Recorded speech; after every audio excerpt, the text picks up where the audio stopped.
struggling now. Yo, so it's currently a weird time at the moment. I'm in self-isolation, as I'm sure the rest of the world are, but I hope you all stay safe and you look after each other, because ultimately that's all we can do in this situation.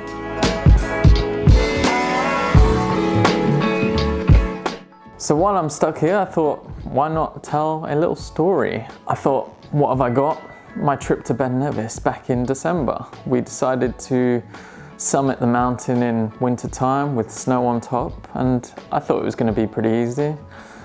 Evidently I found it very difficult, and I kind of wanted to share the struggles I went through and how to prepare better for it next time, and hopefully help you prepare if you're going to try and summit a mountain in winter. So we started off by taking the mountain path, which is the easier way up to the top. It's what the general public tend to use, and it gets very busy in the summertime. So you start it off in the visitors car park, walk along, and it's pretty easy to follow. It just, for me, got really hard once we started to go up an incline, and then I realized I hadn't trained for a while, hadn't been up on a mountain in a while basically, and my legs got super tired and my knees started to kill, which is a bad sign. Another big thing when you're climbing up the mountain was the weather can change really quickly. It started off glorious, you know, the sun was rising because we left really early, and you know, it looked like it was going to be a nice day and we might get a really good view on top. But then by the time we got halfway up, the wind changed, clouds were pouring in, and it was getting really cold. So not a great start. As we started to gain elevation, I started to form on the pathway. It was all right at the beginning because you could dodge those patches, but sooner or later you had to put crampons on, and luckily we had some. They weren't the best, they were cheap, but any crampon at that moment is better than no crampons, because it's worse slipping over and breaking something. If you're going to be taking up mountaineering seriously, definitely look at getting some decent mountaineering boots and some hardcore crampons, because they'll make it easier. Eventually the ice turned into snow, and this is where it became really difficult for me to walk. I was taking 3 or 4 steps and having to stop, just admire the view just to get my breath back. And then also the constant pounding of the wind, that didn't help. Eventually we made it to the top. The only thing that kept me going was the thought of eating food. I was really cold. My partner, she was shivering convulsively. But luckily there's a mountain rescue hut at the top where we took shelter, ate our lunch, and added some extra layers, which was much needed.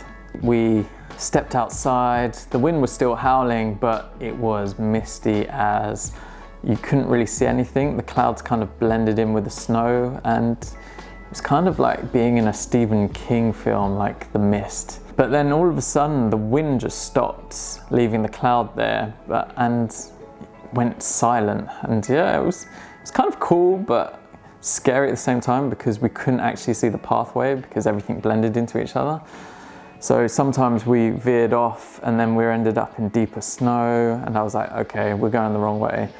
Luckily they built these pillars as markers so you can look for those, and that helped getting down to the bottom. But eventually we found our way, and then we got out of the cloud and we were rewarded with some nice views of the Highlands of Scotland. That was the last on my mind, because I was just thinking my knees are killing me and I wish they weren't, because it made it so uncomfortable all the way down. Eventually we got down to the bottom and I was happy. We completed a 10-mile trek, got the heart racing, got a bit scared in places when you thought we were lost, but definitely an experience I'll never forget. Definitely my girlfriend will never forget. It's her first time ever doing Ben Nevis, so what a way to do it. Again, if you're gonna try and do something like this, I recommend trying to train at least.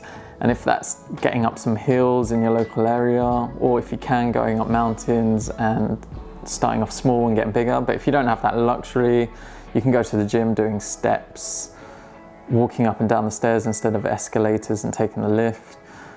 Go to the gym and do heavy squats. That really helps with your knees. Cardio is king. That's always going to be the way, whether it's running. I know I hate that, but you can do other things like hill sprints. They're really good. Just being on cardio machines. Stretching and flexibility to help with your range of motions and making sure your muscles stay limber and flexible.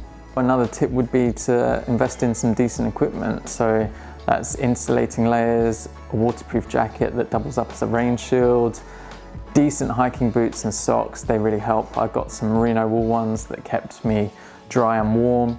Other things like survival kit, you know, head torch just in case you get caught out in the dark, a survival tool like I've got a Leatherman, and sometimes I go out with a shelter, which my brother and I take when we go climbing, just in case we get trapped on the side of a ledge. Also, my final and probably the best tip is bring a lot of food and snacks and water. I hope you enjoyed that little story of my trip to Ben Nevis, and hopefully it inspires you once everything's blown over with this virus. It's really good in the summer, but winter it can be a bit of an adventure, so it's nice to do that, and there's also less people on the route. But yeah, if you want me to make any more content around hiking, whether it's more in-depth videos about training or the equipment, then please comment below or hit me up on Dan Escapes on Instagram. And yeah, stay safe everyone in this scary / weird time. Enjoy yourself and try to keep moving your body even though we're isolating, and hopefully see you in the next one. We're about to make it to the summit.